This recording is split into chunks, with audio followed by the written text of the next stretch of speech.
kembali tentang topik yang memang sebelumnya sudah pernah dibahas juga, dan malam hari ini kita sudah sampai ke pertemuan ketiga, yakni akan membahas mengenai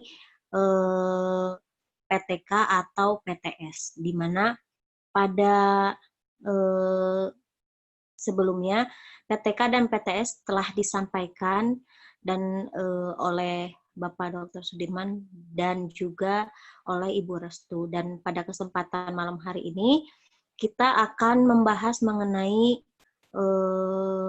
metodologi atau bab 3 pada penelitian. Baik Bapak Ibu, untuk mempersingkat waktu, mari kita mulai saja acara webinar ini yang akan saya pandu sebagai moderator, yakni Fitri Marlianawati, dan sudah tersedia Ibu Restu Rahmawati sebagai narasumber yang akan memberikan arahan juga pengetahuan terkait dengan bagaimana sih metodologi penelitian gitu. Yang mana salah satu bab yang memang perlu sekali adanya referensi-referensi juga arahan dari narasumber. Baik Bapak Ibu, kita langsung saja kepada Ibu Restu, waktu dan tempat kami persilahkan. Silakan Bu. Baik, selamat malam. Assalamualaikum warahmatullahi wabarakatuh. Waalaikumsalam warahmatullahi wabarakatuh. Pada malam hari ini kita akan membahas dan berdiskusi, tentunya melanjutkan dari pertemuan-pertemuan sebelumnya.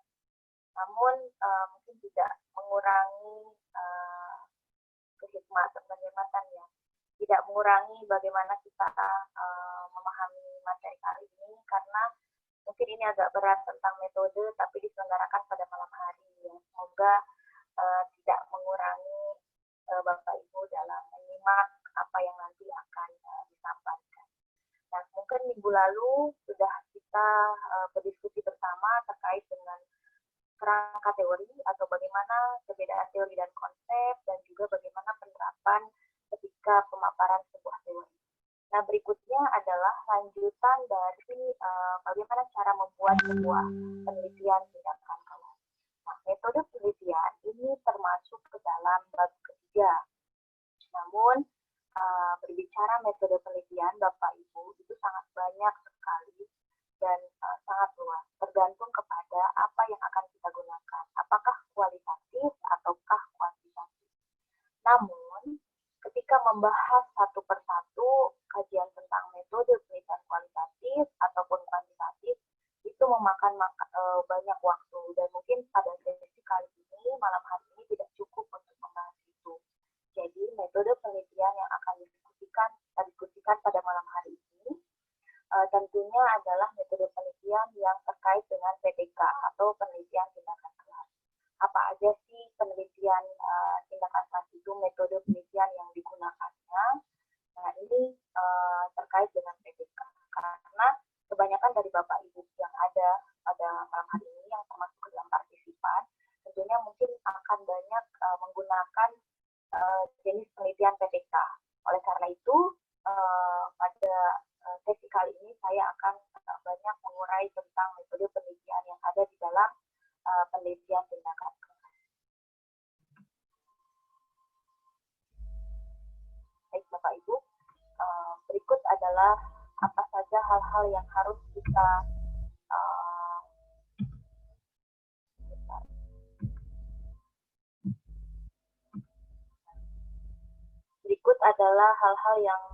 harus ada di dalam metode penelitian, khususnya untuk PTK. Bapak Ibu yang saya hormati, metode penelitian yang ada di dalam penelitian tindakan kelas yang pertama adalah harus memuat tentang jenis penelitian.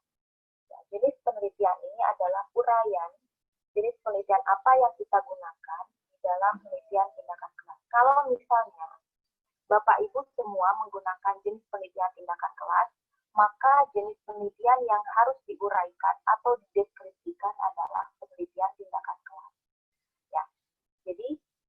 dalam jenis penelitian ini Bapak Ibu harus menguraikan penelitian tindakan kelas itu apa. Yang kemarin beberapa minggu yang lalu sudah kita bahas PTK itu apa. Nah, di sini dijelaskan Bapak Ibu di jenis penelitian. PTK itu atau penelitian tindakan kelas adalah sebuah penelitian yang memang ditujukan untuk menguraikan sebuah problem, dicarikan sebuah solusinya untuk perbaikan. Nah, pengertian PTK itu sendiri dari siapa itu harus jelas. Ini sebagai rujukan sehingga kita terhindar dari plagiat. Nah, selain itu juga, di dalam jenis penelitian, selain Bapak Ibu menjelaskan tentang pengertian PTK itu apa, Bapak Ibu juga harus menguraikan tahapan-tahapan dalam penelitian tindakan kelas itu apa. Jadi, tahapan dalam penelitian tindakan kelas itu ada 4. Yang pertama ada perencanaan, yang kedua ada tindakan, yang ketiga ada observasi, dan yang keempat ada refleksi. Nah, keempat tahapan dalam penelitian tindakan kelas ini, Bapak Ibu harus ada dalam jenis penelitian, dan Bapak Ibu harus menjelaskannya di situ. Misalnya perencanaan adalah apa, tindakan itu adalah apa, observasi itu apa, dan refleksi itu apa. Rujukannya harus jelas untuk Bapak Ibu menguraikan pengertian dari macam-macam atau jenis tahapan tersebut. Ini yang harus ada di dalam jenis penelitian. Kemudian, alangkah baiknya Bapak Ibu mencantumkan siklus tahapan PTK yang terdiri dari siklus 1, 2, dan 3 yang sudah saya jelaskan waktu materi di 2 minggu yang lalu. Dari McTaggart itu ada siklusnya, dan siklusnya itu gambar siklusnya, diagramnya itu dimasukkan ke dalam jenis penelitian ini, sehingga nanti pembaca bisa melihat, oh ternyata alur dari siklus ini seperti ini. Jadi itu harus dicantumkan siklus tahapan PTK-nya di dalam jenis penelitian. Kemudian Bapak Ibu, berikutnya di dalam siklus pertama, di dalam jenis penelitian tadi, Bapak Ibu melanjutkan lagi, itu harus ada informasi terkait dengan tahapan perencanaan. Tadi sudah dijelaskan sebelumnya bahwa di dalam jenis penelitian itu harus dijelaskan tahapan-tahapan. Namun Bapak Ibu, untuk menjelaskan tahapan perencanaan itu di dalam siklus pertama, itu jangan hanya pengertiannya saja, tetapi hal-hal yang terkait dengan langkah perencanaan, deskripsinya seperti apa, itu harus diutarakan atau harus dicantumkan. Contoh, di dalam tahap perencanaan, Bapak Ibu di sini harus bercerita, harus mendeskripsikan, misalnya, langkah pertama penulis melakukan penentuan objek penelitian. Nah, di dalam tahap perencanaan itu, Bapak Ibu harus memikirkan, kira-kira sebelum melakukan penelitian PTK, perencanaan apa yang sudah Bapak Ibu lakukan. Nah, itu harus dituliskan di dalam sub pertama, itu jenis penelitian untuk menjelaskan tahap perencanaan. Jadi, tahap perencanaan itu dimulai dari yang pertama, melakukan penentuan objek penelitian. Kelas berapa yang akan diteliti, mata pelajaran apa nanti yang akan diliti, itu adalah merupakan bagian dari tahapan perencanaan. Itu harus dibicarakan Bapak Ibu. Oh, saya akan memilih kelas 4. Mata pelajaran sejarah misalnya. Nah, apa dasarnya Bapak Ibu memilih objek tentang kelas 4, kemudian mata pelajaran yang dipilih adalah mata pelajaran PS atau sejarah misalnya. Itu penentuan objek penelitian itu harus didasarkan pada observasi awal dan ada alasannya. Di sini Bapak Ibu bercerita di tahap perencanaan ini. Jadi, saya akan memilih kelas 4, alasannya adalah ini, kemudian mata pelajaran yang dipilih misalnya ada sejarah. Itu harus dikemukakan di Bapak Ibu di tahap perencanaan. Jadi, itu yang pertama di tahap perencanaan yang harus ada. Yang kedua, langkah berikutnya tahap perencanaan adalah berdiskusi Bapak Ibu dengan supervisor atau mitra kerja penelitian Bapak Ibu semua. Misalnya, Bapak Ibu akan meneliti tentang model, misalnya tadi yang minggu lalu kalau nggak salah Pak Lili, itu mempunyai tema tentang atau judul tentang pengaruh kemarin itu model pembelajaran sejarah yang dengan mohon maaf saya lupa, itu dengan teknik pameran. Bagaimana mengenalkan supaya anak senang mata pelajaran sejarah, kemudian digunakanlah teknik pameran. Nah, artinya Misalnya Pak Lili sendiri adalah mengampu atau mengajar mata kuliah sejarah di kelas 4. Nah, tidak mungkin di sini Pak Lili ketika meneliti dirinya sendiri, itu harus membutuhkan mitra, yaitu kolega dari teman Pak Lili sendiri misalnya, atau teman Bapak Ibu sendiri nanti. Kalau Bapak Ibu mau meneliti diri sendiri, upayakan ada supervisor atau mitra kerja Bapak Ibu dalam meneliti. Bagaimana kalau ketika Bapak Ibu yang akan meneliti ada diri sendiri, sedang mengajar, dengan model yang terbaru yang Bapak Ibu ciptakan, siapa yang akan memberi scoring di instrumen penelitian? Kan tidak mungkin diri sendiri. Pada saat Bapak Ibu mengajar, kemudian Bapak Ibu memberikan skor terhadap penilaian kinerja guru sendiri dan siswa, masa sendiri gitu. Masa sendiri yang melakukannya. Itu akan bias dengan subjektivitas ketika sendiri dilakukan. Meneliti diri sendiri, maka harus membutuhkan mitra di dalam penelitian. Itu kolega Bapak Ibu, nanti teman-teman guru Bapak Ibu yang nanti sebagai supervisor atau mitranya. Sehingga nanti yang menilai kinerja Bapak Ibu ketika mengajar, ketika akan melakukan tindakan kelas, ya teman Bapak Ibu sendiri, mitra Bapak Ibu semuanya di sini.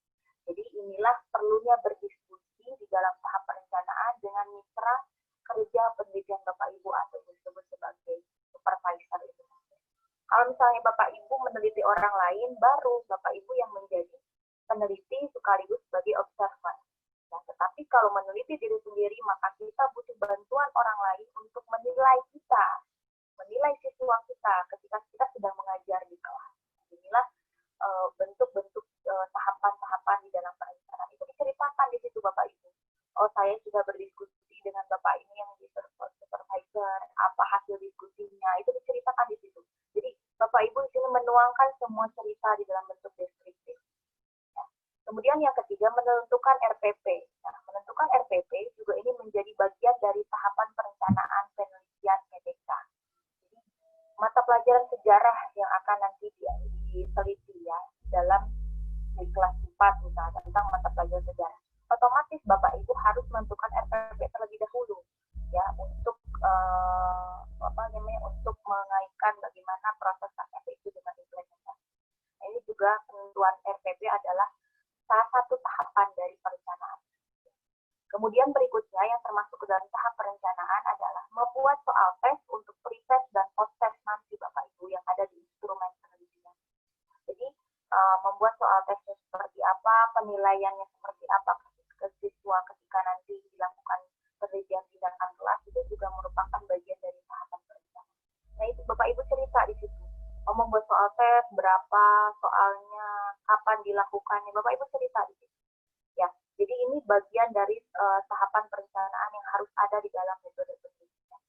Jadi siklus pertama adalah tahapan perencanaan. Bapak Ibu cerita. Ya, semua hal yang sudah tadi saya sebutkan sebagai contohnya, ini mungkin bisa lebih Bapak Ibu mengeksplorasi apa saja yang merupakan bagian dari tahap perencanaan. Jadi ini saya contohkan hanya 4 poin ini, tapi bisa lebih dari ini tergantung dari apa saja persiapan yang sudah Bapak Ibu lakukan untuk melakukan penelitian tindakan kelas. Baik Bapak Ibu, berikutnya adalah terkait dengan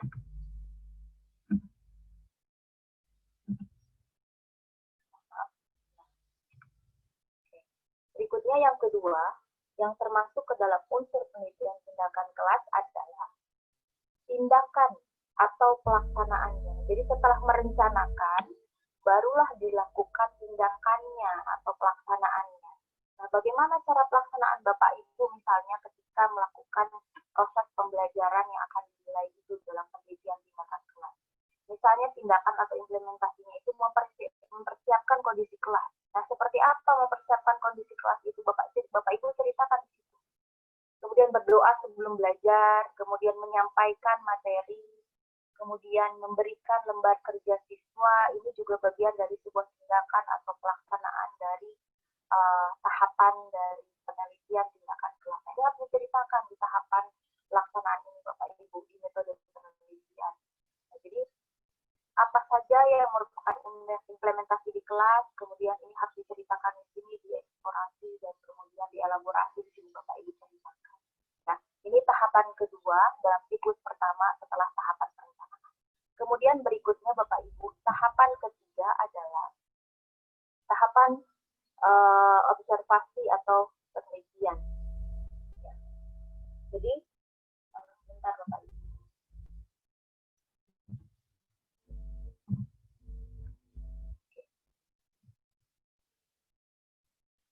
Tahapan observasi atau pengamatan ini adalah maksudnya guru itu meneliti atau menilai aktivitas siswa selama berlangsungnya proses pembelajaran.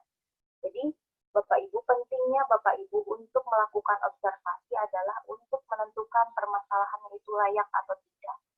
Ya, untuk mendokumentasikan proses pembelajaran itu perlu juga yang namanya pengamatan. Jadi, bagaimana kemudian Bapak Ibu bisa melihat aktivitas siswa berlangsungnya proses pembelajaran tanpa adanya proses pengamatan. Jadi di sini pentingnya observasi atau pengamatan dari awal, sehingga Bapak Ibu bisa mendokumentasikan. Misalnya begini, Bapak Ibu ingin melihat bagaimana misalnya motivasi siswa belajar pada mata pelajaran sejarah. Nah, ketika Bapak Ibu tidak melakukan observasi di awal, Bapak Ibu tidak akan tahu respon anak-anak terhadap mata pelajaran sejarah itu. Misalnya, ketika guru menerangkan di depan kelas terkait dengan materi pembelajaran sejarah, Bapak Ibu lihat, Bapak Ibu mengamati, mengobservasi, bagaimana respon anak-anak. Jangan-jangan mereka diam saja, mengobrol dengan temannya, kemudian pengetahuan yang disampaikan guru tidak ada feedback dari siswa, itu bisa kelihatan dari gestur siswa.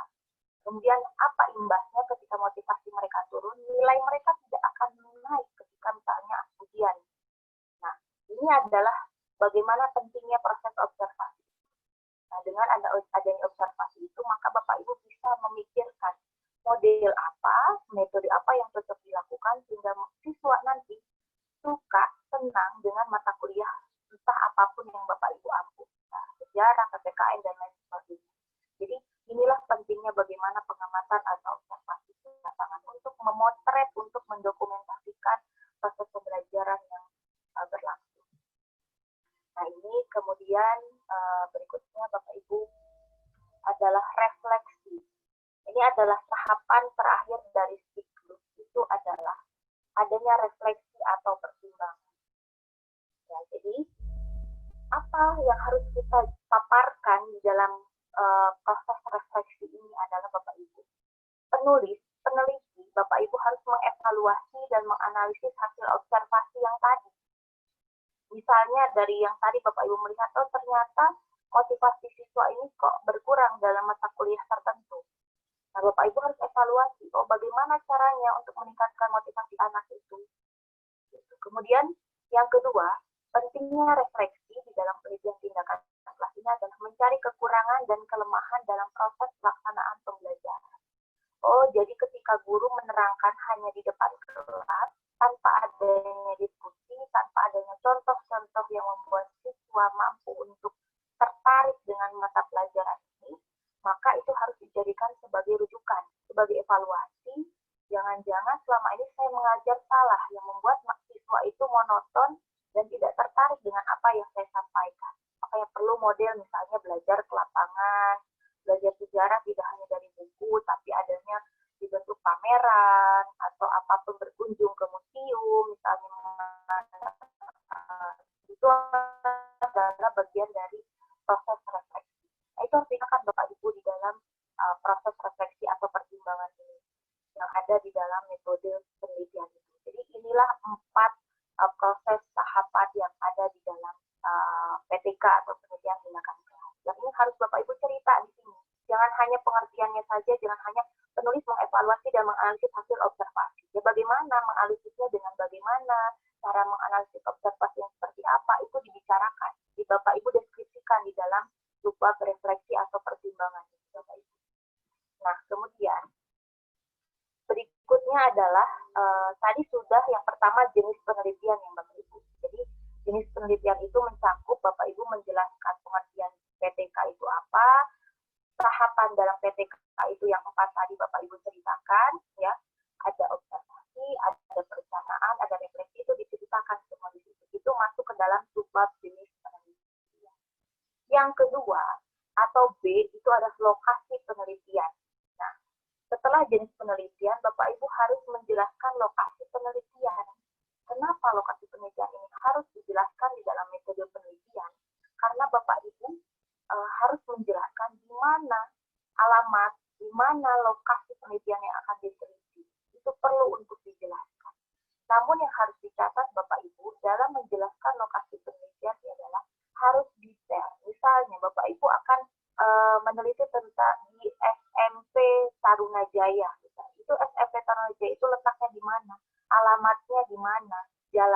berapa, nomor berapa, dan sebagainya itu harus detail jika Bapak Ibu menjelaskan lokasi penelitian. Dan satu lagi yang harus diingat Bapak Ibu, alasannya kenapa Bapak Ibu memilih meneliti di lokasi sekolah tersebut, itu harus ada alasannya. Jangan hanya di lokasi penelitian itu Bapak Ibu hanya menjelaskan lokasinya di SMPA, di SDA, di SMKA atau SMA, tapi tanpa ada alasan kenapa memilih lokasi itu. Jangan yang seperti itu, tapi harus dengan alasan yang kenapa. Ya, itu cara bagaimana menulis lokasi penelitian yang baik, itu seperti itu. Ya. Oh, alasannya karena saya melihat secara langsung persoalan atau permasalahan yang terjadi di situ, karena itu kebetulan itu adalah sekolah di mana saya mengajar di situ dan memang terjadi realitas itu di sekolah tersebut. Sehingga alasan itulah yang membuat saya memilih lokasi penelitian di sekolah tersebut atau di desa tersebut. Nah, itu harus dibicarakan. Ya, jadi ini sebab yang kedua dalam metode penelitian itu adalah lokasi penelitian. Nah, sebab yang ketiga, Bapak Ibu, setelah lokasi penelitian adalah waktu pelaksanaan penelitian. Nah, waktu penelitian ini juga Bapak Ibu harus detail, artinya bahwa jangan hanya waktu penelitian dilakukan selama 5 bulan. Tapi 5 bulan itu dari bulan apa ke bulan apa itu tidak dicantumkan. Itu tidak boleh, harus jelas, tidak boleh Bapak Ibu mencantumkan data yang membuat orang bertanya kembali ketika Bapak Ibu akan meneliti. Ya, jadi apapun yang Bapak Ibu tulis di dalam proposal ataupun laporan penelitian itu harus jelas. Tidak boleh lagi mengandung unsur orang bertanya kembali. Jadi misalnya Bapak Ibu akan meneliti selama 5 bulan. Ya, Bapak Ibu cantumkan selama 5 bulan dalam rentang waktu dari bulan Januari sampai Mei 2020. Misalnya. Jadi itu harus jelas. 1 Januari sampai misalnya 30 Mei 2020. Itu harus jelas. Dan alangkah baiknya di dalam penjabaran waktu penelitian, Bapak Ibu juga membuat tabel. Tabelnya misalnya di sini ada nomor, ada tahapan kegiatan, dan ada waktu pelaksanaan. Jadi yang saya sudah beri contoh di dalam slide ini adalah misalnya nomor 1 ada tahapan kegiatannya persiapan. Nah, persiapan ini ada dalam terjadi pada bulan Januari. Bapak Ibu beri warna di Januari, mau warna hitam, mau warna apapun. Kemudian nomor 2, ini tahapan kegiatannya adalah observasi. Nah, observasi ini bulan Februari. Nah, di dalam bulan Februari ini di kotaknya Bapak Ibu beri tanda, terserah beri warnanya apa. Kemudian tahapan ketiga misalnya pembagian angket. Nah, ini pembagian angket ada di bulan Maret. Nah, Bapak Ibu silahkan beri warna di bulan Maret. Begitupun tahapan berikutnya. Ini hanya contoh saja, ada 3 tahapan, tapi setelah pembagian angket mungkin nanti ada lagi di situ tahap untuk penelitian ke lapangan, kemudian nomor 4 misalnya tahap pengolahan data dari lapangan, tahap pembuatan hasil penelitian misalnya di bulan Mei dan lain sebagainya. Itu harus jelas. Kalau lebih bagus menggunakan tabel seperti ini, jadi jelas step by step dari progres atau proses penelitian yang Bapak Ibu lakukan. Nah, ini sebab dari metode penelitian yang ketiga adalah waktu penelitian. Nah, berikutnya adalah setelah waktu penelitian, sebab yang keempat adalah subjek penelitian. Nah, subjek penelitian itu adalah siapa orang yang akan kita jadikan sebagai sasaran penelitian. Nah, subjek penelitian ini berbicara siapa yang akan diteliti. Nah, ketika tadi Bapak Ibu sudah memutuskan yang akan Bapak Ibu teliti adalah siswa yang mana, kelas berapa populasinya, dan berapa sampelnya. Ini harus jelas Bapak Ibu. Ya, misalnya yang akan Bapak Ibu teliti adalah siswa kelas 4. Nah, apakah populasinya itu adalah populasi itu kan seluruh siswa kelas 4. Sampelnya itu siapa? Dari kelas 4 itu apakah semuanya yang akan Bapak Ibu teliti atau sebagian saja dari total siswa kelas 4? Gitu. Tapi kalau berbicaranya SD, misalnya atau satu sekolah, misalnya SDA, maka populasinya adalah seluruh total siswa siswa SD dari kelas 1 sampai 6 itu disebut populasi. Nah, sampelnya mana? Nah, sampelnya adalah kelas 4. Dari total kelas 1 sampai 6, sampelnya adalah kelas 4. Nah, ini juga harus jelas Bapak Ibu. Dijelaskan di dalam subjek penelitian. Nah, jadi hal-hal yang harus ada di dalam subjek penelitian itu juga harus Bapak Ibu perhatikan ya. Siapa yang akan diteliti, populasinya itu berapa, sampelnya itu berapa. Itu juga harus jelas ya Bapak Ibu. Dijelaskan di dalam ini. Kalau misalkan siswa kelas 4 yang diteliti, berapa jumlahnya siswa kelas 4 itu, Bapak Ibu jelaskan nominal. 40K, 50K, 60K, atau berapa. Jadi harus jelas di sini dalam subjek penelitian. Nah, ini adalah poin keempat dari subjek penelitian. Nah, Bapak Ibu yang saya hormati, karena di dalam subjek penelitian tadi saya sampaikan harus jelas populasinya, harus jelas sampelnya, maka saya di sini akan memberikan sebuah teknik menentukan ukuran sampel berapa. Misalnya, Bapak Ibu akan meneliti tentang satu populasinya 100 atau jumlah siswa SD itu misalnya ada 200 orang atau 300 orang. Nah, kira-kira dari 300 orang itu sampelnya berapa orang yang harus diambil dan diteliti oleh Bapak Ibu. Nah, ini ada salah satu contoh bagaimana cara mencari sampel penelitian. Nah, yang pertama ini ada disebut dengan teknik solving. Nah, teknik solving ini adalah ketika populasinya diketahui jumlahnya. Misalnya jumlah total sekolah yang Bapak Ibu tempat nawan Bapak Ibu adalah misalnya 500 orang. Dari total kelas 1 sampai 6. Ini bicaranya soal SD dulu misalnya. Ada 500 orang. Kira-kira dari 500 orang itu sampelnya harus berapa yang diambil? Maka bisa digunakan dengan teknik sampel solving. Rumusnya ini ada N sama dengan N besar dibagi 1 plus NE kuadrat. N ini adalah sampelnya, N besar ini adalah populasi, dan 1 dan N ini N populasi. Ini ada perkiraan tingkat kesalahan. Perkiraan tingkat kesalahan ini biasanya 5% bisa, 10% bisa.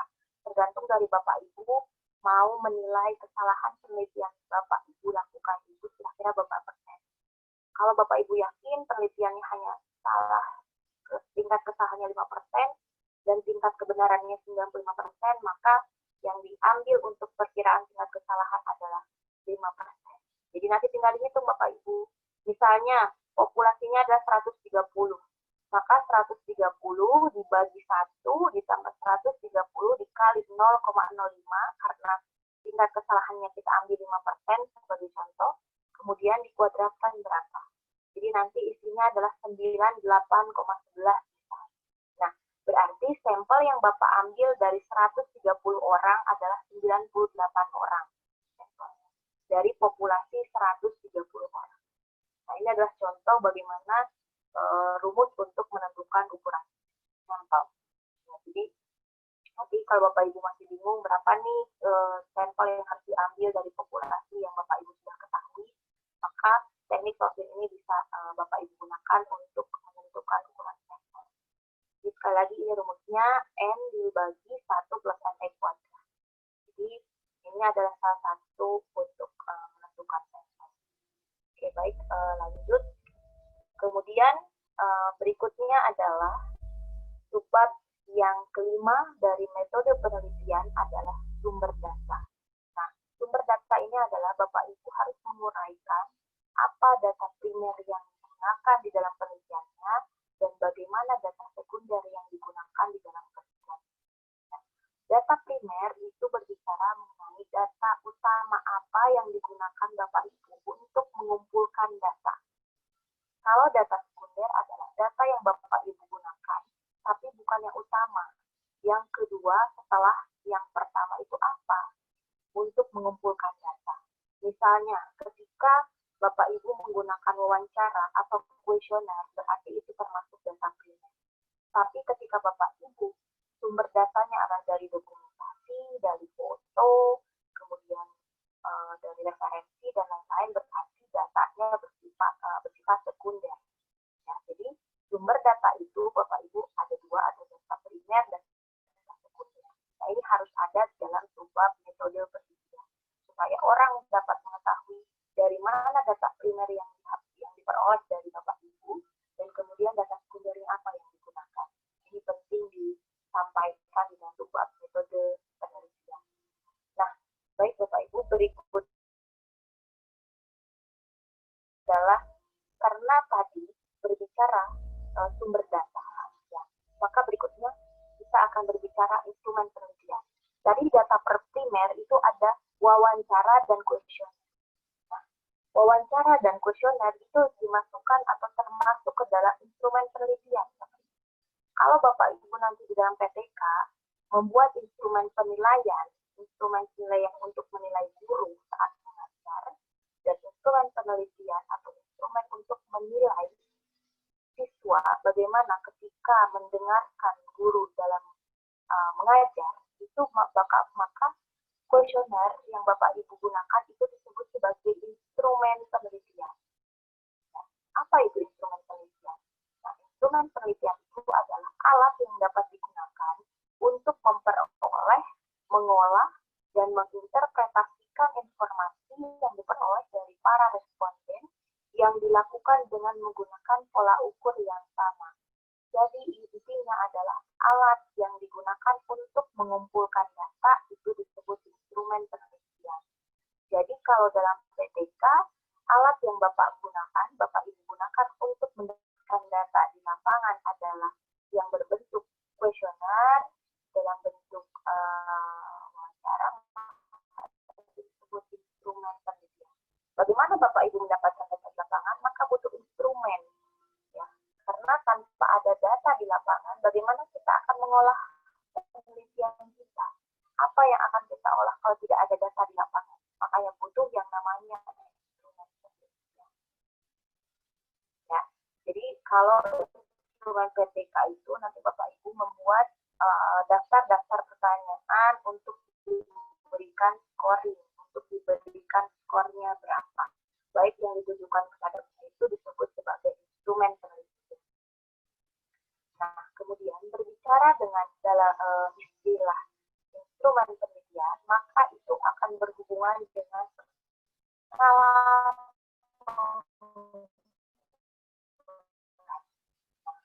coba Bapak Ibu mungkin atau membuat instrumen penelitian, ya. Itu dalam berbentuk kuesioner itu ada yang namanya berhubungan dengan skala pengukuran. Apa itu skala pengukuran? Skala pengukuran itu adalah skala yang didesain untuk mengukur bagaimana kualitas dari pertanyaan Bapak Ibu. Nah, skala yang digunakan di dalam pengukuran penelitian itu ada 4, Bapak Ibu. Ada skala Likert, ada skala Gottman, ada skala semantik diferensial, dan ada skala rating. Skala-skala ini bisa Bapak Ibu gunakan di dalam kuesioner atau instrumen penelitian Bapak Ibu. Nah, pertanyaan berikutnya adalah, apakah kita harus konsisten ketika membuat misalnya Bapak Ibu 20 pertanyaan penelitian? Nah, apakah skalanya harus konsisten? Ya, harus konsisten. Ketika Bapak Ibu menggunakan skala Likert dalam pertanyaan penelitiannya, maka dalam kuesioner penelitiannya, maka semua pertanyaan yang Bapak Ibu buat, misalnya ada 20 pertanyaan, maka ke 20 pertanyaan itu harus skalanya sama. Kalau Likert, ya Likert semua ke 20 pertanyaan. Kalau skala Gottman, ya skala Gottman semua dari 20 pertanyaan di dalam kuesioner. Jadi harus ada konsistensi di dalam instrumen penelitian yang Bapak Ibu buat. Nah, baik, mari kita bahas satu persatu terkait dengan skala pengukuran. Yang pertama ini adalah skala Likert. Nah, skala Likert ini adalah skala yang digunakan untuk mengukur sikap, pendapat, dan persepsi seseorang tentang fenomena sosial. Misalnya, bagaimana pelayanan rumah sakit sudah sesuai dengan harapan atau tidak. Nah, maka dalam skala Likert ini ada 5 opsional jawaban. Misalnya sangat setuju, A sangat setuju, B setuju, C tidak ada pendapat, D tidak setuju, dan E sangat tidak setuju. Jadi skala Likert itu cirinya adalah dalam jawaban pertanyaan di dalam kuesioner itu ada 5 option. Ya, nanti terserah, nanti si responden akan memilih yang mana. Apakah memilih A? Berarti kalau memilih A dia memilih sangat setuju. Kalau memilih B berarti setuju. Nah, ini disebut skala-Likert. Jadi skala-Likert itu adalah jawaban dari pertanyaan Bapak Ibu di kuesioner, itu ada 5.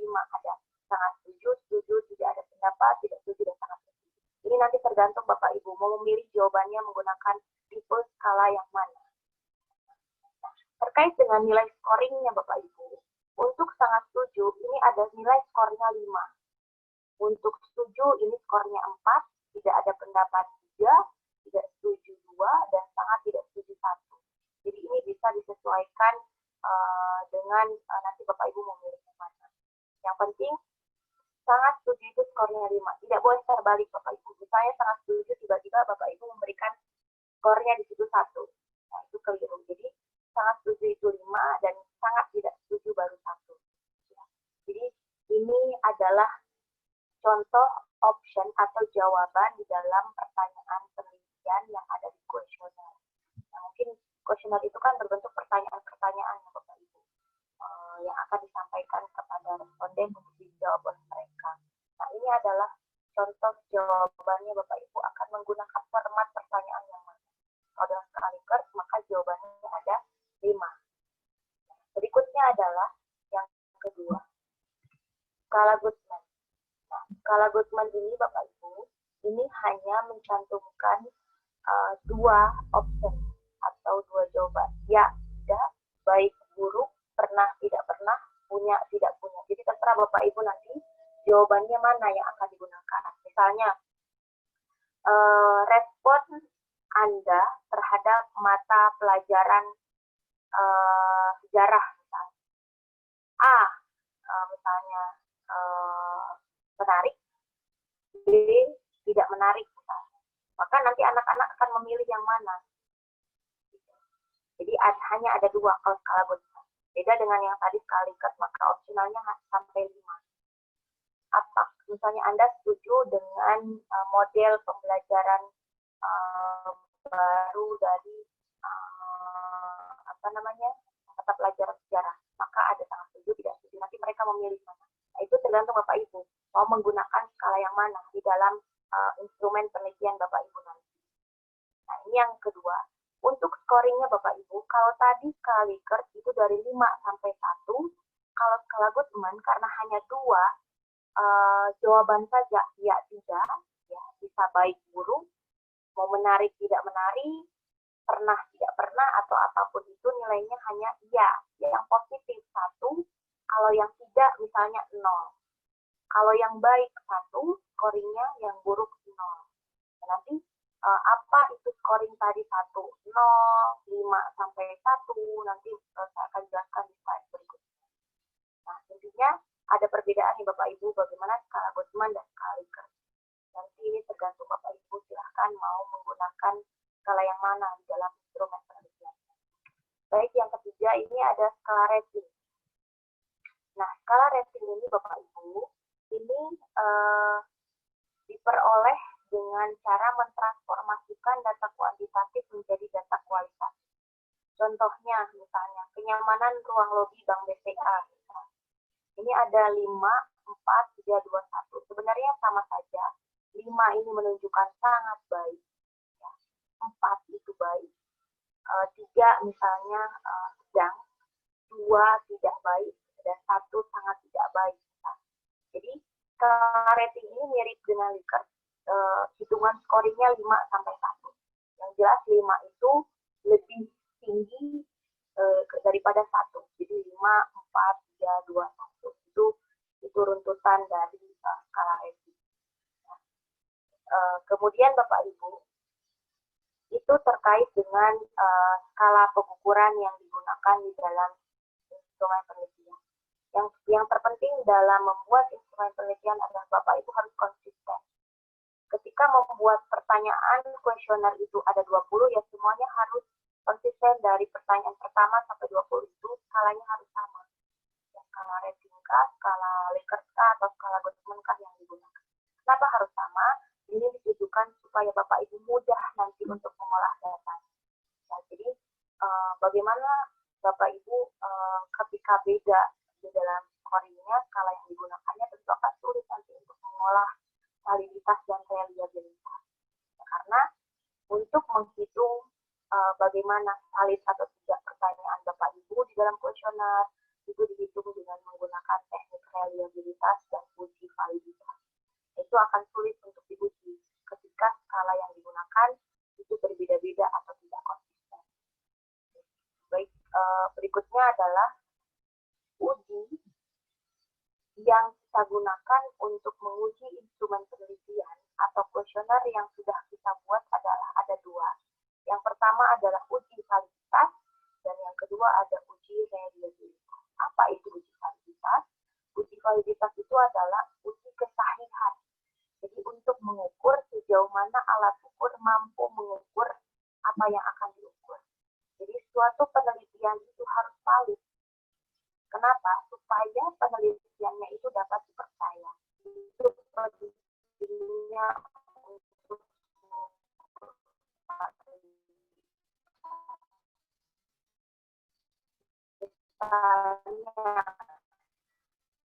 Bapak Ibu membuat 20 pertanyaan dalam kuesioner penelitian. Nah, dari 20 pertanyaan itu mana saja pertanyaan juga kita Bapak Ibu buat terkait dengan kuesioner penelitian, bisa saja separuhnya itu tidak valid. Jadi bisa saja hanya 10 yang valid dan 10-nya tidak valid. Nah, bagaimana caranya ketika kuesioner yang Bapak Ibu buat dari 20 pertanyaan itu hanya 10 yang valid dan 10-nya tidak valid? Berarti Bapak Ibu harus membuang 10 pertanyaan yang tidak valid itu dan kemudian menghitung kembali 10 pertanyaan yang valid tadi. Jadi ini harus hati-hati Bapak Ibu.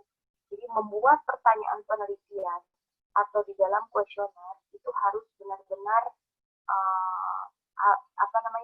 benar-benar sahih, ya, tidak boleh sembarangan, karena ini untuk menghindari ketidakvalidan ketika diuji dengan uji validitas. Nah, ketika Bapak Ibu misalnya menggunakan kuantitatif di dalam penelitian PTK-nya, mungkin nanti harus hati-hati dalam menentukan variabel dan indikatornya, sehingga nanti kuesioner pertanyaan dalam kuesionernya itu mengacu kepada indikator dan variabelnya. Jadi menghindari ketidakvalidan setelah diuji. Nah, pasti kalau pertanyaan penelitian itu di dalam kuesioner sesuai dengan indikator Bapak Ibu, maka itu akan menghindari ketidakvalidan. Jadi harus hati-hati sekali lagi dalam membuat pertanyaan. Mungkin kelihatannya gampang ya membuat pertanyaan, tapi itu sebenarnya ada teknik tertentu yang harus kita pahami karena ini supaya menghindari nanti tidak valid ketika sudah diuji. Jadi itu ya Bapak Ibu pengertian dari validitas. Sejauh mana alat ukur itu valid atau tidak, dapat dipercaya atau tidak. Kalau misalnya dari 10 pertanyaan tadi tidak valid, berarti tidak kita percaya pertanyaan-pertanyaan itu. Maka yang dipercaya hanya 10 saja yang valid. Yang 10-nya yang tidak valid tidak bisa kita percaya. Jadi itulah kegunaannya validitas di dalam pengujian untuk instrumen penelitian.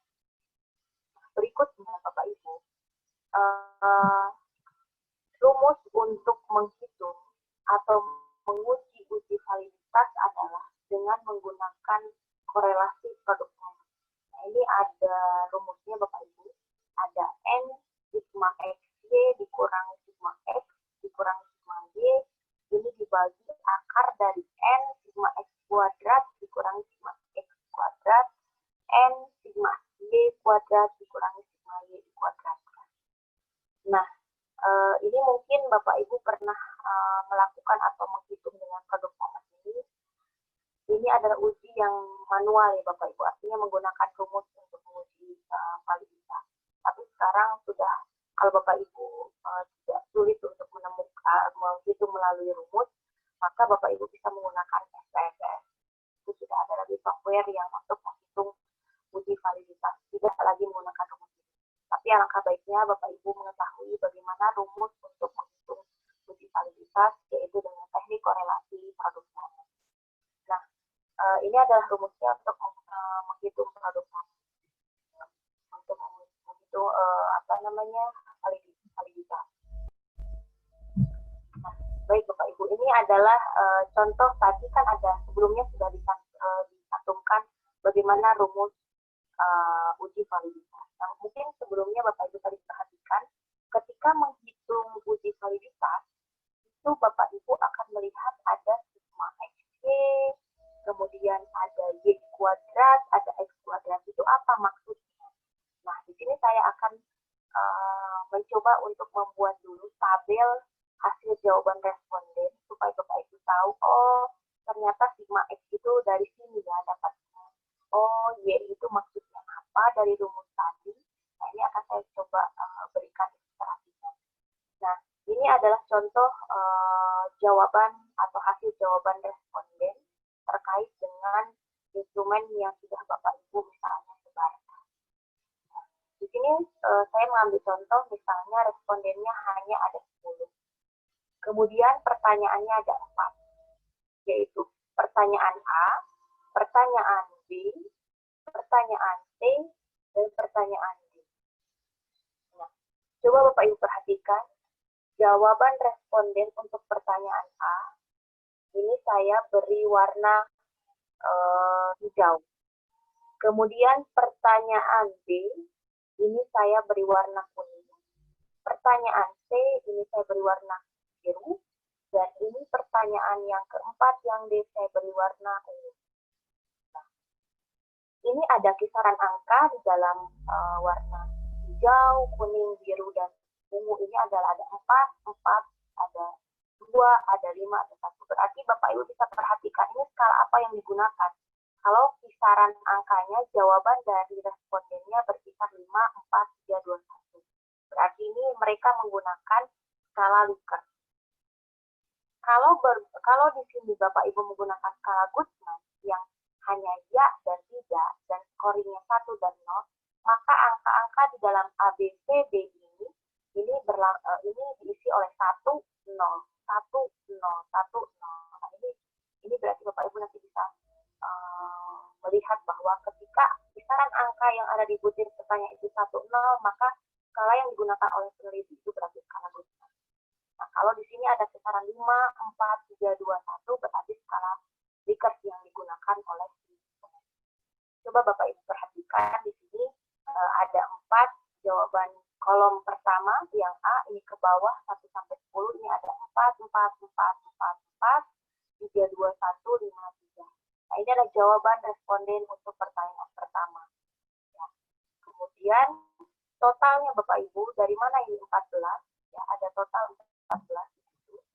Ini dari 4 ditambah 2 ditambah 4 ditambah 3. Berarti total jawaban responden pertama untuk 4 pertanyaan ini adalah 14. Dijumlahkan ke pinggir yang secara horizontal. Nah, kemudian ini adalah hasil jawabannya. Nah, kemudian berikutnya sampai 10 juga begitu sama semua yang Bapak Ibu. Kita jumlahkan ke pinggir. Responden 10, pertanyaan pertama 3, pertanyaan kedua 1, pertanyaan ketiga 5, dan pertanyaan keempat 5. Itu dijumlahkan ke pinggir. Sehingga hasilnya adalah 14. Nah, ini adalah contoh jawaban responden lunas yang sudah dihasilkan Bapak Ibu dibuat seperti ini dulu, supaya nanti mudah untuk memasukkan ke dalam rumus yang tadi misalnya. Kalau mau memakai perhitungan uji validitas secara manual, maka step pertama dibuat ini dulu. Nah, berikutnya Bapak Ibu, dari hasil tabel tadi, Bapak Ibu buatlah uji tabel penolong seperti ini. Tadi respondennya ada 10, kemudian X Bapak Ibu, X ini adalah jawaban dari pertanyaan pertama. Kita tulis semua ke bawah, terus Y, Bapak Ibu, Y ini adalah total yang tadi di pinggir. Ya, setelah diberikan yang pinggir. Jadi dimasukkan ke Y. Jadi ada 14, 15, 15, dan seterusnya.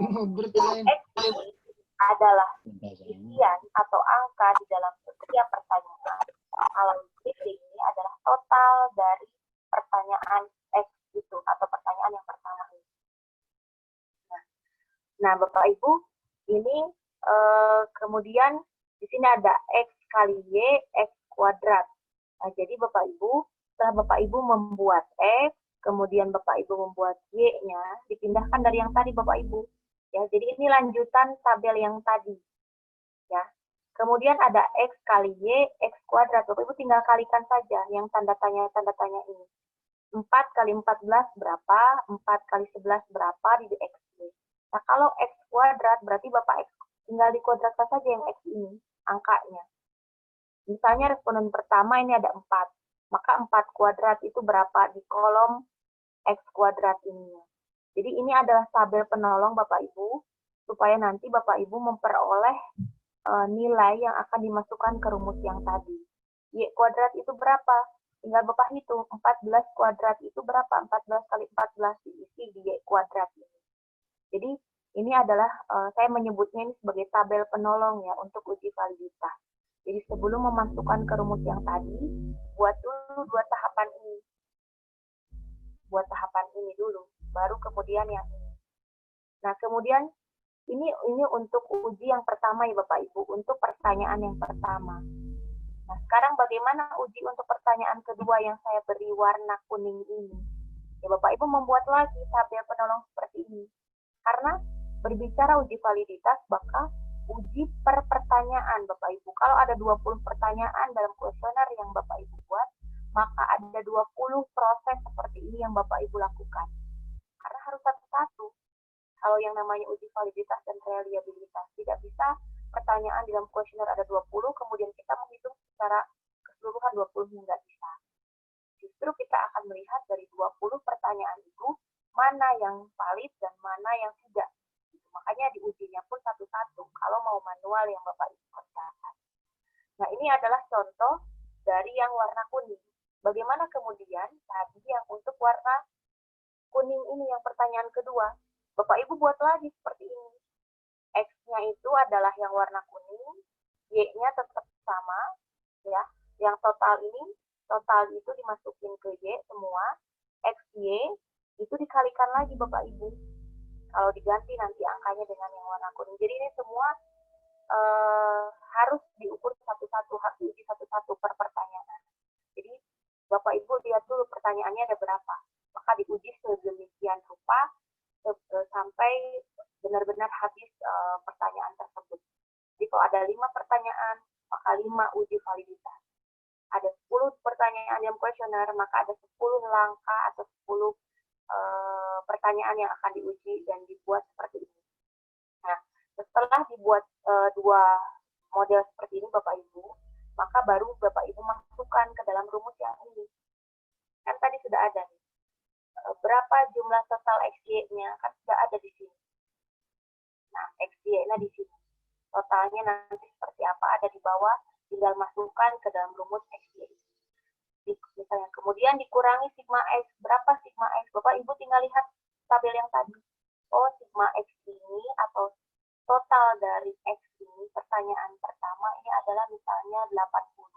Tinggal masukkan ke rumus yang tadi 80. Seperti itu.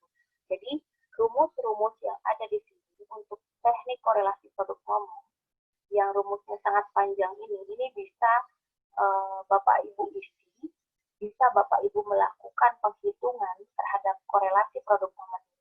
Yang penting Bapak Ibu sudah membuat ini kolom-kolom uji validitas pertanyaannya supaya memudahkan ya.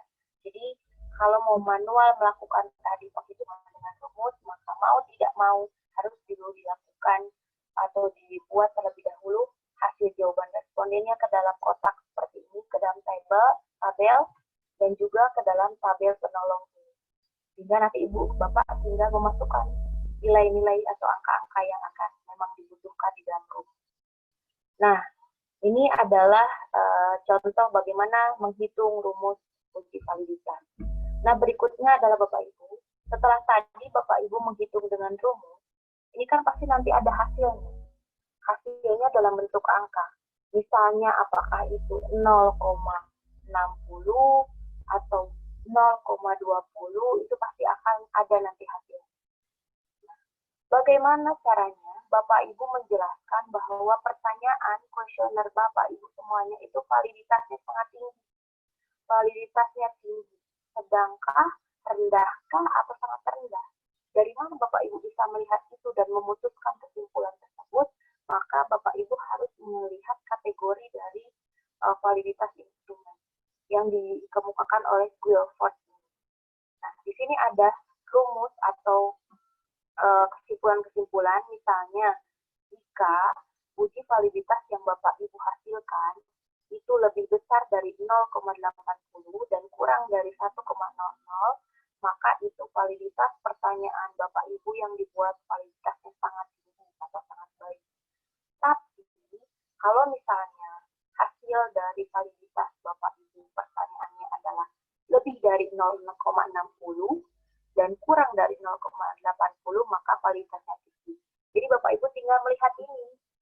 Setelah hasilnya ketahui, hasil penghitungan rumusnya ketahui berapa hasilnya, maka Bapak Ibu tinggal melihat, membaca ini saja, itu sudah ada panduannya. Ketika dicocokkan sangat tinggi, berapa range angkanya, ketika tinggi berapa, itu sudah ada. Jadi nanti Bapak Ibu tinggal lihat. Terus pertanyaan berikutnya adalah, kalau misalnya negatif yang saya hasilkan uji validitasnya, misalnya negatif 0,20 misalnya, itu bagaimana? Berarti ketika kurang dari 0,00, maka validitas instrumen penelitian Bapak Ibu adalah tidak valid. Kalau tidak valid, maka upaya apa yang harus Bapak Ibu lakukan yang menghilangkan pertanyaan itu? Nah, jadi kalau 20 pertanyaan, setelah diuji satu-satu, ternyata ada 5 yang tidak valid, maka Bapak Ibu harus menghilangkan pertanyaan yang kelima itu, sehingga pertanyaan kuesioner Bapak Ibu tinggal 15 saja, karena yang 5-nya tidak valid. Nah, itulah pentingnya penghitungan atau uji validitas.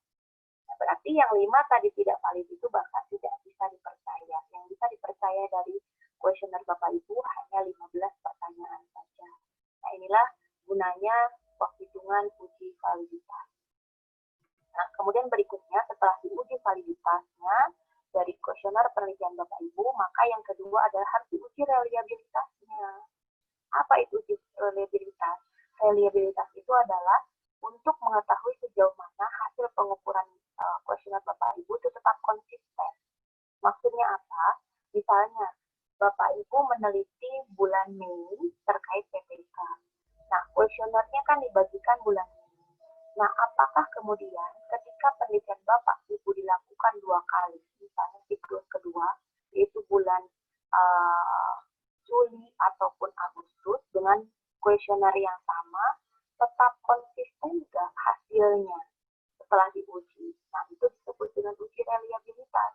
Kalau pengukurannya konsisten, kuesionernya sama, tapi dilakukan penelitiannya dalam waktu yang berbeda, maka tingkat reliabilitasnya tinggi. Berarti kuesioner Bapak Ibu sangat baik kualitas pertanyaannya. Nah, tapi kalau tidak konsisten, jadi hari bulan Mei dilakukan penelitian, hasilnya misalnya A, tapi dilakukan 2 bulan kemudian, kuesionernya yang sama, ternyata hasilnya bukan A, malah B. Maka itu dapat dikatakan kuesioner Bapak Ibu atau instrumen penelitian Bapak Ibu itu tidak konsisten. Berarti itu tidak bagus kualitas dari instrumen penelitian Bapak Ibu ya, dari Bapak Ibu buat. Nah, inilah kegunaan dari uji reliabilitas. Pertanyaan berikutnya adalah, haruskah atau wajibkah instrumen penelitian itu diuji reliabilitasnya? Iya, karena instrumen penelitian itu harus diuji validitasnya, harus diuji reliabilitasnya.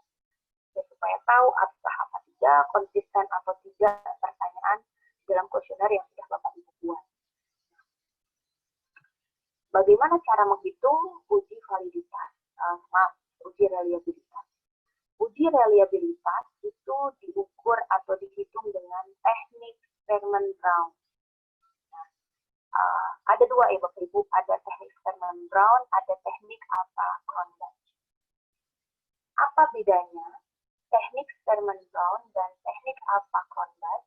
Misalnya begini, pertanyaan di dalam kuesioner Bapak Ibu, skala pengukurannya misalnya menggunakan skala Guttman, yaitu ya atau tidak jawabannya. Ya. Maka ketika pertanyaan Bapak Ibu dalam kuesioner menggunakan skala Guttman, teknik pengujian reliabilitasnya menggunakan menggunakan Sperman Brown.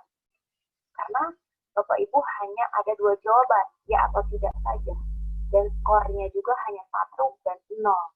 Berarti ketika instrumen penelitian Bapak Ibu itu menggunakan skalanya Goodman yang hanya melibatkan ya atau tidak, maka tekniknya adalah teknik Sperman Brown.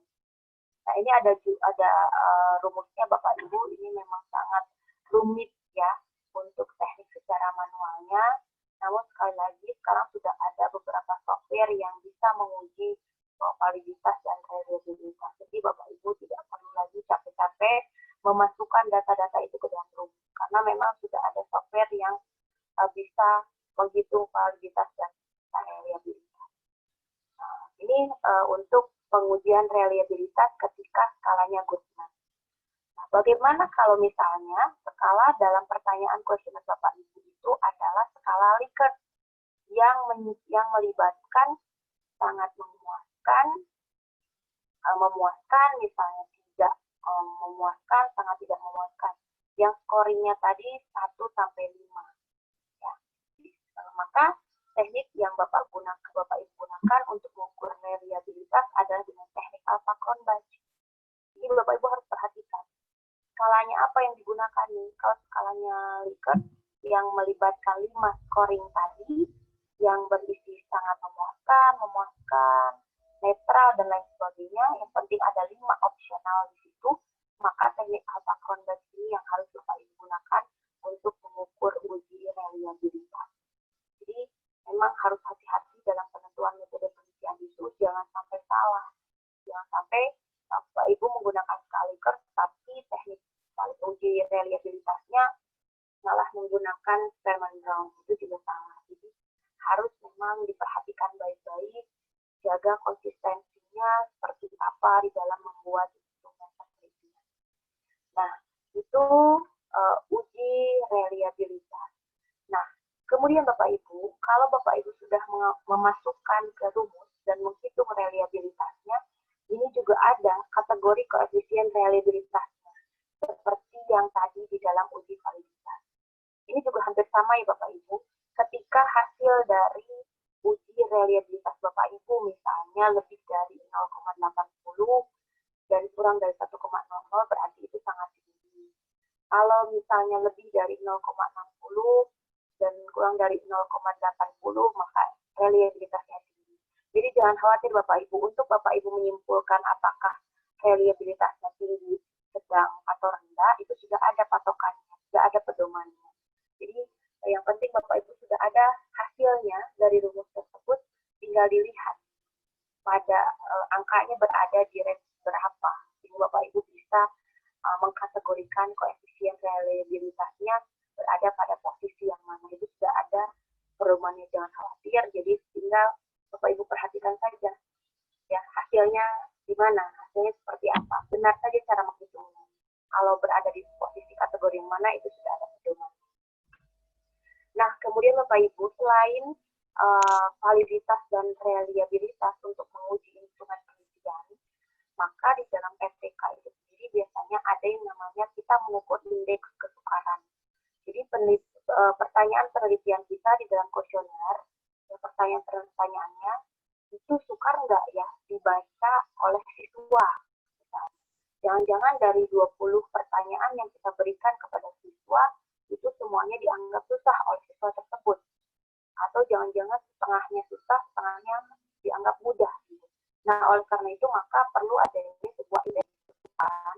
Kita mengukur dulu, kita ukur nih instrumen penelitian kita dianggap susah atau enggak oleh siswa dengan rumus indeks kesukaran. Nah, ini rumusnya adalah IK sama dengan SA ditambah SB dibagi N dikali MAX. Jadi IK ini indeks kesukaran tiap butir soal. Kalau SA ini adalah jumlah skor yang dicapai siswa kelompok atas. Misalnya skor yang tertinggi yang didapat dari siswa itu berapa? Misalnya 10. Kemudian SB itu skor yang dicapai siswa kelompok bawah. Paling terendah itu berapa nilai skornya? Kemudian N ini adalah jumlah siswa dari kelompok atas dan kelompok bawah. Berapa total siswa yang mengikuti atau yang diteliti dan dijadikan sebagai subjek penelitian. Berapa jumlah totalnya, dan maks itu adalah skor maksimal. Jadi ketika ada skor maksimal 1 sampai 10, skor maksimalnya ada berapa? Nah, diukurlah dengan rumus IK ini atau indeks kesukaran ini. Dan di mana posisinya indeks kesukaran itu. Nah, ini adalah hal-hal yang harus diperhatikan atau diukur ketika kita meneliti penelitian tindakan kelas. Jadi ada selain tadi validitas dan reliabilitas, maka berikutnya indeks kesukaran juga harus diuji ya Bapak Ibu, harus diukur dari instrumen penelitian yang sudah Bapak Ibu buat. Nah, berikutnya adalah ketika sudah diuji nih instrumen penelitian, maka berikut teknik pengolahan data. Di data yang sudah Bapak Ibu ambil, Bapak Ibu peroleh dari lapangan, kemudian harus diolah datanya. Itu biasanya di KPTK itu biasanya menggunakan indeks gain. Ya. Indeks gain itu adalah untuk mengetahui selisih atau peningkatan setiap peserta didik dari kelas yang sedang diteliti. Ini rumusnya ada skor post-test dikurangi skor pre-test dibagi skor maksimum dan dikurangi pre-test. Jadi skor post-test ini adalah skor setelah diadakan PTK dan skor pre-test ini adalah sebelum diadakan PTK. Jadi Bapak Ibu memang harus membuat instrumen penelitian 2 kali, dibagikan sebelum dan sesudah. Nanti skornya dibandingkan, kemudian dicari selisihnya dengan indeks D. Ya, Bapak Ibu. Jadi teknik pengolahan data biasanya menggunakan saya potong. Ya. Waktunya 5 menit lagi ya, Bu. Oh iya, ini 1 slide lagi Ibu moderator. Silakan, ya. Silakan Bu. Ya, diteruskan kembali. Nah, berikutnya adalah setelah kita melihat tadi pengolahan datanya, maka dilakukanlah di sini nilai ketuntasan kelas. Nah, nilai ketuntasan kelas juga ini harus dihitung Bapak Ibu di dalam metode penelitian PPK. Jadi indeks ketuntasan kelas ini apakah jumlah siswa itu memenuhi presentasi ketuntasan klasikal. Misalnya metode motivasi siswa itu sudah memenuhi presentasi ketuntasan klasikal atau tidak atau belum, itu juga harus diukur atau dihitung. Adapun rumus untuk menghitung nilai ketuntasan kelas itu adalah P sigma NL dibagi sigma N dikali 100%. Nah, P ini adalah presentasi ketuntasan klasikal, kemudian sigma NL ini jumlah siswa tuntas secara individu ada berapa orang, misalnya dari 40 siswa itu berapa jumlah siswa yang tuntas secara individu untuk ketuntasan kelasnya, dan dibagi sigma N jumlah siswa. Nah, semakin baik nilai ketuntasan kelas, berarti semakin baik juga kita bisa melihat kualitas dari model yang kita tawarkan, yang kemudian nanti diujikan atau diberi kepada siswa tersebut. Jadi ini adalah metode penelitian atau hal-hal yang harus ada di dalam metode penelitian tindakan kelas. Mungkin itu saja pengantar dari saya, Ibu moderator dan Bapak Ibu semuanya. Nanti kita bisa lanjutkan dalam sesi diskusi. Terima kasih, saya kembalikan kepada Ibu moderator. Iya, terima kasih kepada Bu Restu atas pemaparan materinya terkait dengan step by step dalam menentukan penelitian pada bab 3 ini. Baik, Bapak Ibu yang kami hormati, pada sesi selanjutnya yakni bagian tanya jawab apabila dari Bapak Ibu yang ingin sharing ataupun bertanya terkait dengan bagaimana sih metodologi atau dalam penelitian gitu, dalam menentukan metode, kemudian juga dalam mencari mencari solusi ketika memecahkan sebuah metode dalam penelitiannya Bapak Ibu. Silahkan bisa melalui chat ataupun langsung berdiskusi dengan narasumber, itu lebih baik juga Bapak Ibu. Barangkali mungkin ada yang ingin bertanya, silahkan kami beri untuk waktunya 3 pertanyaan. Oke, baik. Di sini ada Bapak Ahmad Masduki ya. Silahkan Bapak langsung saja agar pertanyaannya bisa langsung didiskusikan dengan Ibu Restu. Silakan Pak.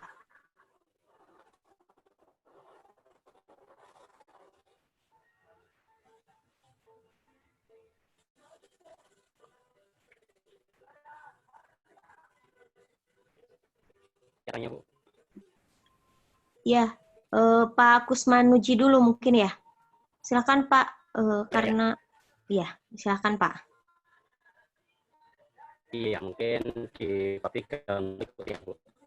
Di bab 3 tadi dijelaskan di metodologi, itu A, jenis penelitian, lokasi penelitian, waktu penelitian, subjek penelitian, dan sumber data. Apakah di metodologi 3 ini itu berlaku atau mungkin boleh ada alternatif lain yang masuk pada Maaf, metodologi Bapak penelitian? kurang jelas, Bapak suaranya terputus-putus. Iya, mau jelas, Bu? Iya Pak, masih kurang jelas. Oh, masih terputus-putus, mungkin koneksi mungkin ya. Iya, mungkin koneksinya Pak. Iya, agak sedikit. Iya Pak, silakan Pak. Ya mungkin agak terganggu sedikit. Di metodologi penelitian kemarin yang Ibu tadi ya yang saya catat itu di metodologi penelitian bab 3 itu ada jenis penelitian, lokasi penelitian, waktu penelitian, subjek penelitian, dan sumber data. Apakah ini yang bagus di bab 3 atau ada alternatif lain? Umpama tidak itu yang dimasukkan, mungkin ada alternatif. Saya pernah ini saya coba untuk di saya ya. Itu ada setting penelitian, subjek penelitian, prosedur penelitian, sumber data, teknik dan instrumen pengumpulan data, serta analisa data. Ini yang masuk di draft bagaimana? Mohon pencerahannya. Ya, terima kasih Pak Kusmanuji. Mungkin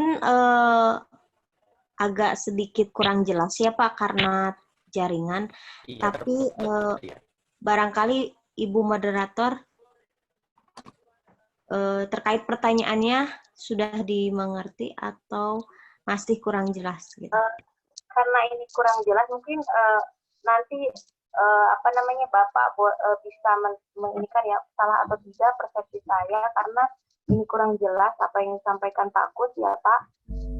Mungkin apakah tadi pertanyaannya itu apakah selain yang tadi saya sampaikan ada lagi yang harus dijelaskan di dalam metode penelitian? Seperti itu bukan Pak? Karena suara Bapak tadi agak terputus-putus. Maksudnya seperti itu atau bukan ya Pak Kus? Iya ya. Seperti itu ya Pak ya? Ya. Ya, intinya seperti itu. Apa ada model lain yang masuk di bab 3 begitu. Saya kurang mendengar ya Bapak Pak Kus. Tapi memang Bu Restu tadi sepemahaman dengan Ibu, jadi silakan dijelaskan yang sesuai dengan pemahaman Ibu, baru nanti kita bisa via chat atau gimana gitu Bu.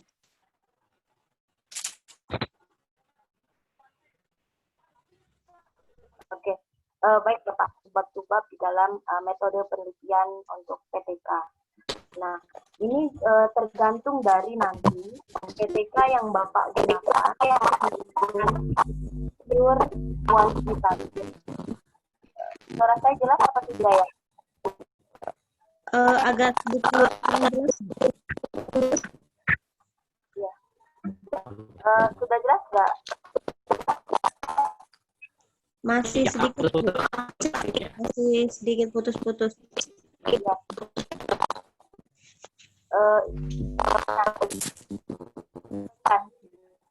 Masih ya? Iya Bu, masih sedikit jaringannya.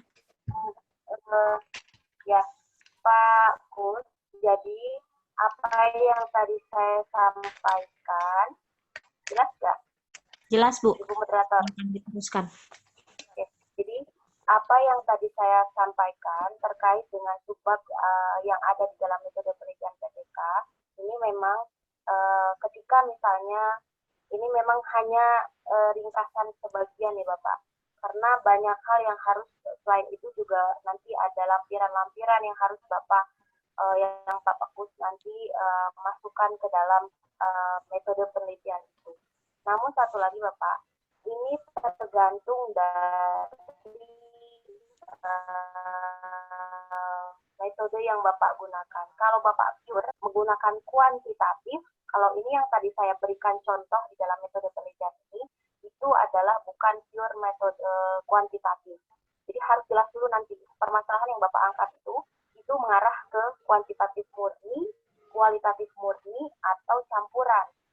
Karena kalau kuantitatifnya itu murni, maka di dalam metode juga itu ada yang namanya proses dalam analisis datanya, ada menghitung korelasi, menghitung regresi juga. Nah, kalau yang tadi saya contohkan, ini untuk PTK yang tidak murni kuantitatif.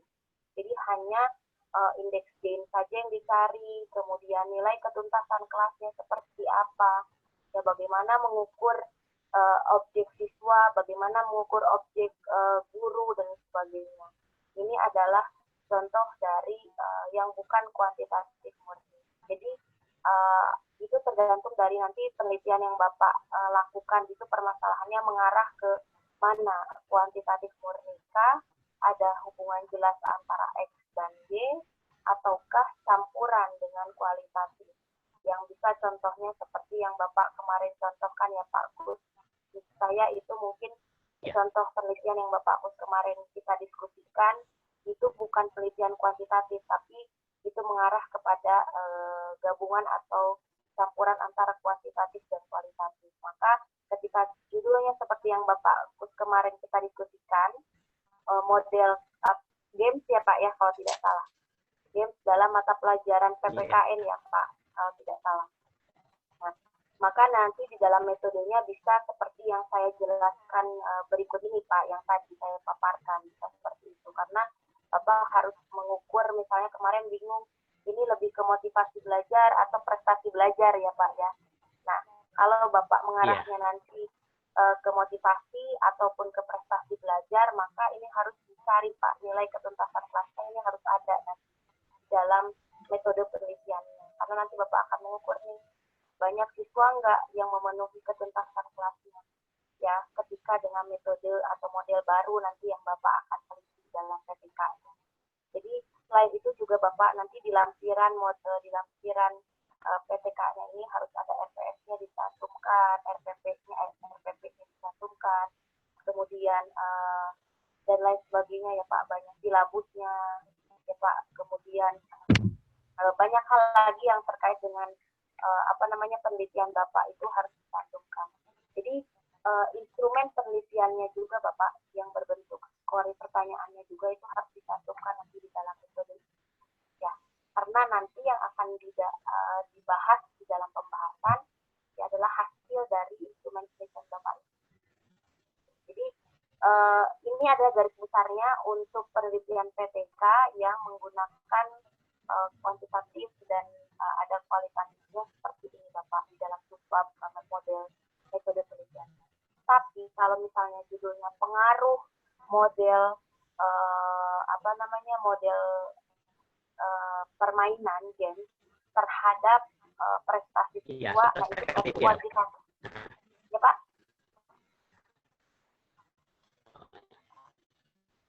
Iya, berdasarkan arahan kemarin.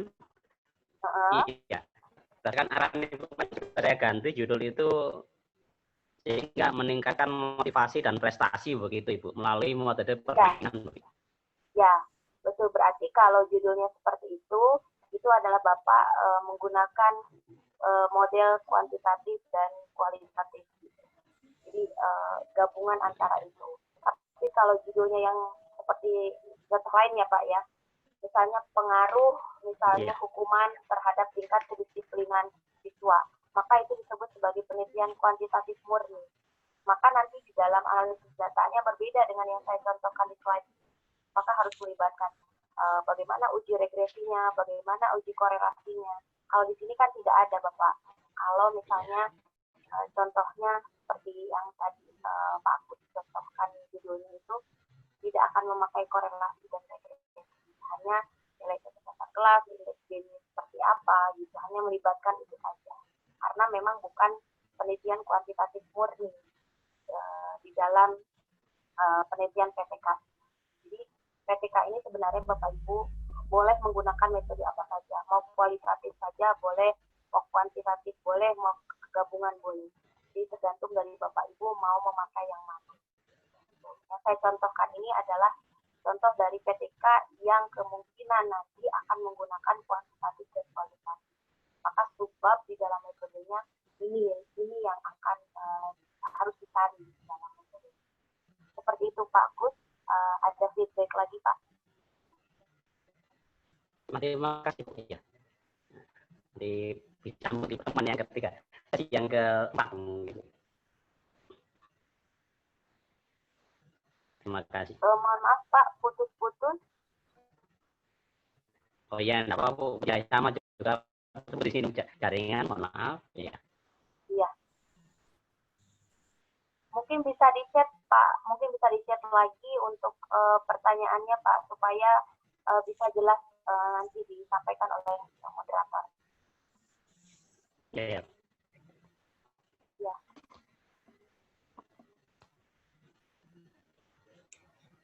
Iya, Pak Kusmanuya, terima kasih atas pertanyaannya. Mungkin karena jaringan juga ya Pak, jadi sedikit terkendala. Untuk lebih lanjutnya, silahkan Pak melalui chat saja supaya lebih jelas juga. Baik Iya, Bu. ini kalau dengan moderator jelas ini. Iya Pak, iya, iya Pak. Ya, Baik. terima kasih Bu. Ya, terima Ya, kasih. sama-sama Pak Kusmanuji. Baik, Bu Restu, di sini sudah ada penanya lagi ya dari Pak Julharmen.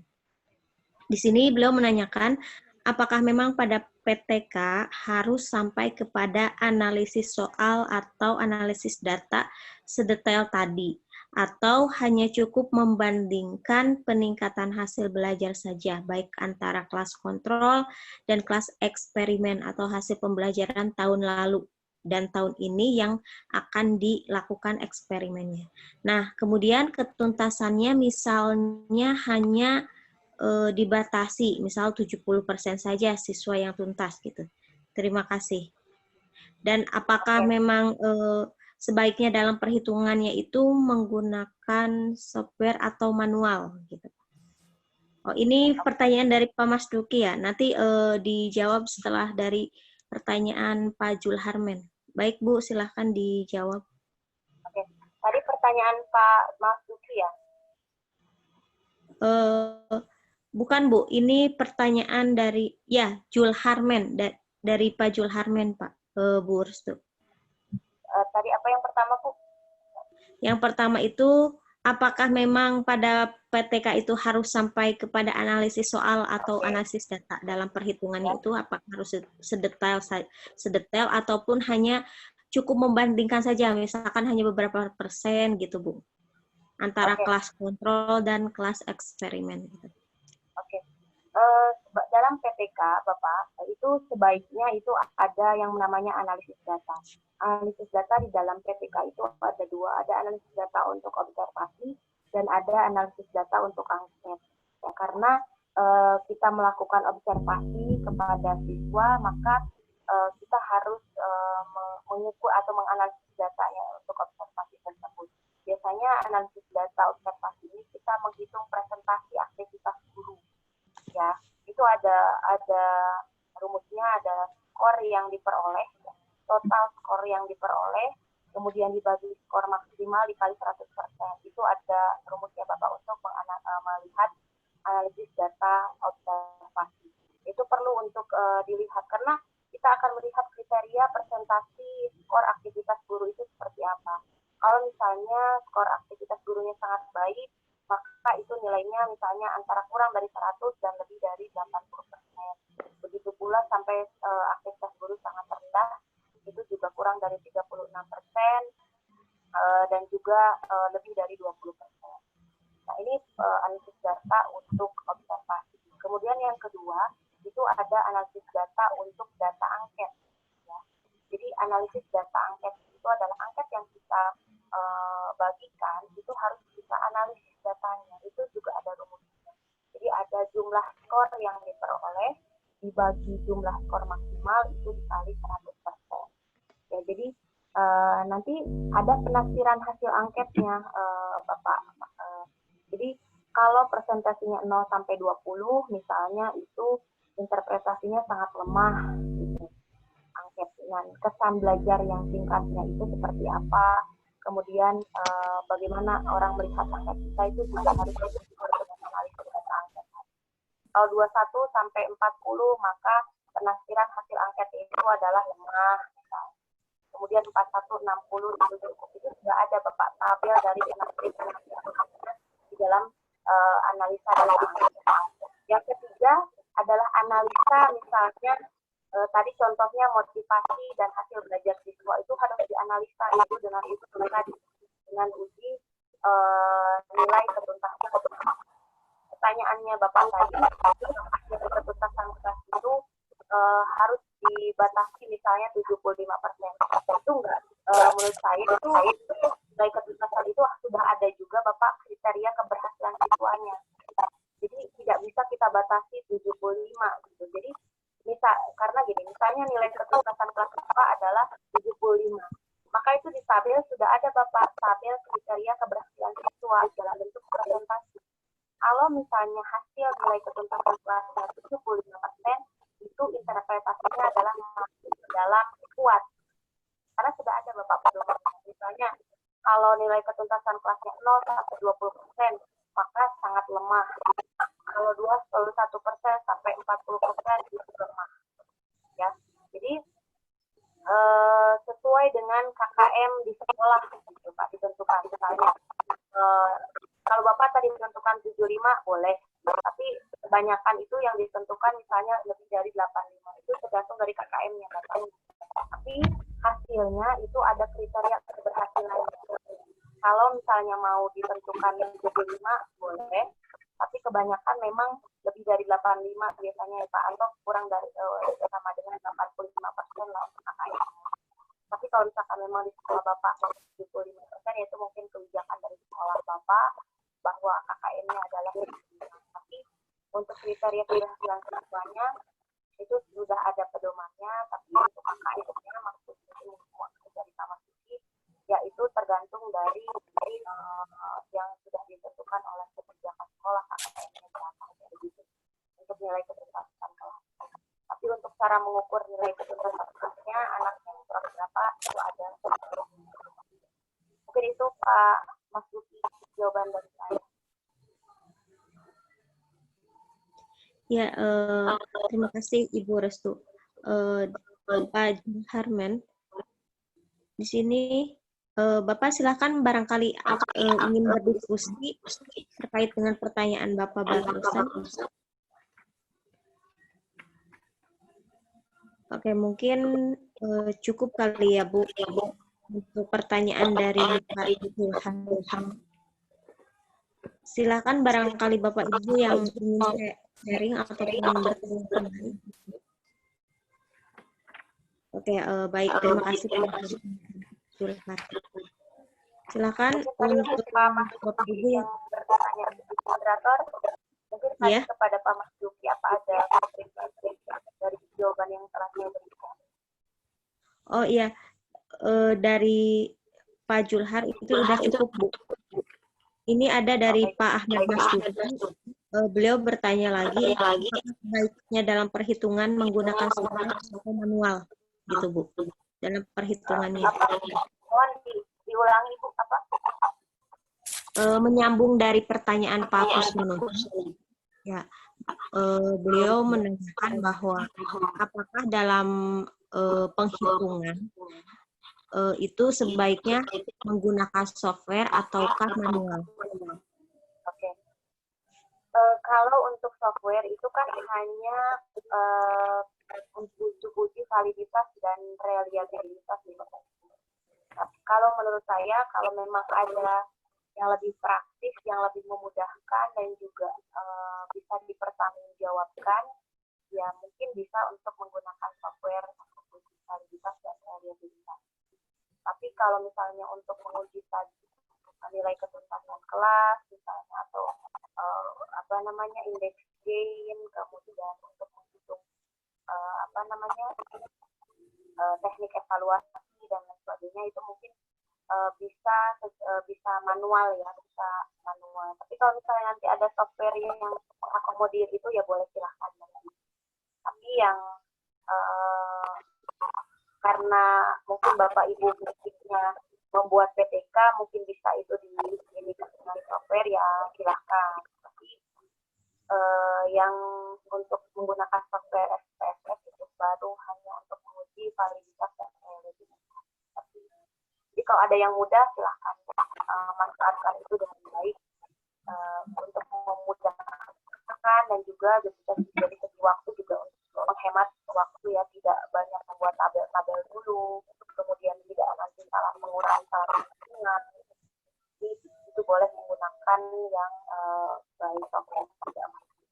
Seperti itu, silakan manfaatkan semua media yang ada ketika itu memang bisa memfasilitasi Bapak Ibu di dalam perhitungan metode penelitian. Seperti itu, Ibu Moderator. Iya, baik. Gimana Pak Kusmanuji? Apakah sudah jelas? Iya Bu, untuk sementara itu. Iya. Nyambung Baik. ya. Iya, terima kasih Pak. Ya, Bu Restu, terima kasih. Baik, mungkin di sini Bapak Ibu ada lagi ataukah sudah cukup? Mungkin nanti untuk lebih lanjutnya lagi bisa berdiskusi lewat chat di grup saja ya Bapak Ibu. Barangkali karena mungkin karena hari ini atau malam ini mungkin ada beberapa hal yang mungkin lebih enak disampaikan lewat di grup, silakan nanti buka di grup saja agar kami ataupun para narasumber bisa membantu dalam berdiskusi. Baik, Ibu Restu, sebelum saya akan menutup webinar ini, barangkali ada kesimpulan ataupun ada sepatah dua patah untuk disampaikan kepada para audiens. Terkait dengan metode penelitian ini, hal yang penting untuk Bapak Ibu lakukan adalah harus teliti, harus konsisten, dan juga harus mengenal masalah yang Bapak Ibu angkat itu nanti termasuk dalam penelitian jenis apa, sehingga nanti tidak salah di dalam menggunakan metode penelitian. Ya, karena metode penelitian itu banyak sekali indikator yang harus ada dalam metode penelitian, tergantung dari jenis yang Bapak Ibu.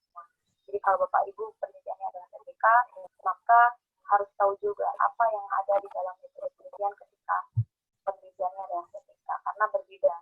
Ya, PTK saja itu banyak orang yang menggunakan hanya kuantitatif, kualitatif, atau kualitatif.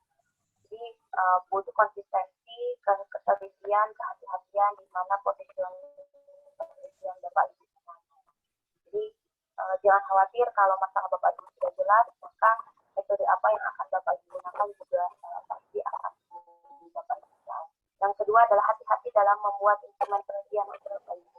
Untuk kuesionernya, untuk scoringnya seperti apa, itu juga harus hati-hati ya dalam membuat kuesionernya, supaya apa yang Bapak Ibu buat di dalam instrumen penelitian itu bisa valid, bisa reliable, kemudian nilai ketuntasan kelasnya juga nanti tercapai. Jadi itu saja mungkin yang harus saya sampaikan. Semoga saja Bapak Ibu bisa membuat sebuah penelitian yang baik dan benar dari segi teorinya, dari segi metodenya, dan sebagainya. Jadi kadang orang beranggapan bahwa mudah saja menggunakan metode penelitian. Ya, lihat saja contoh dari yang sebelumnya, tapi tidak seperti itu. Belum tentu metode penelitian yang orang lain buat sebelumnya itu sama-sama meneliti PTK itu sama dengan penelitian yang kita lakukan. Jadi ada hal-hal yang memang harus diperhatikan di sini ketika kita membuat sebuah metode penelitian. Jadi itu saja Ibu Moderator. Dokter, mohon maaf kalau misalnya saya berkata salah, ada ucapan yang tidak berkenan gitu. Kalau ada yang mau ditanyakan, silahkan sampaikan di forum WA grup. Terima kasih, itu saja moderator. Ya, terima kasih Bu Restu atas ilmunya serta pemaparannya pada malam hari ini terkait dengan materi bagaimana metodologi dalam penelitian. Karena bab 3 itu memang membutuhkan konsistensi Bapak Ibu dalam dari mulai awal, yang mana kalau PTK itu memang dilakukan secara 3 siklus, di mana dari siklus pertama dan sampai dengan siklus ketiga itu harus ada konsistensi dari Bapak Ibu gitu.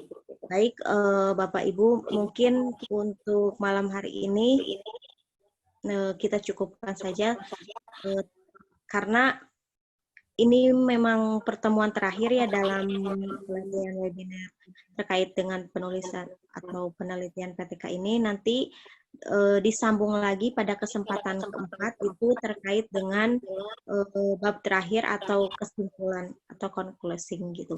Jadi nanti pada kesempatan yang akan datang kita akan membahas mengenai bab 5 yaitu terkait dengan kesimpulan. Gitu. Semoga Bapak Ibu senantiasa dalam keadaan sehat sehingga masih bisa mengikuti webinar ini sampai dengan selesai. Gitu.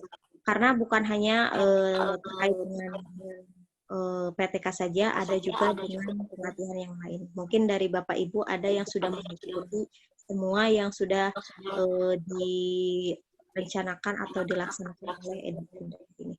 Oke, baik Bapak Ibu yang kami hormati, terima kasih atas partisipasi dan antusiasme dari Bapak Ibu dalam mengikuti webinar pada malam hari ini. Selamat malam dan sampai ketemu lagi pada acara selanjutnya. Saya Fitria Marianawati sebagai moderator untuk diri. Terima kasih atas segala perhatiannya dan terima kasih juga kepada Ibu Restu sebagai narasumber yang sudah memberikan pemaparan materi pada malam hari ini. Terima kasih. Wassalamualaikum warahmatullahi wabarakatuh. Waalaikumsalam warahmatullahi wabarakatuh.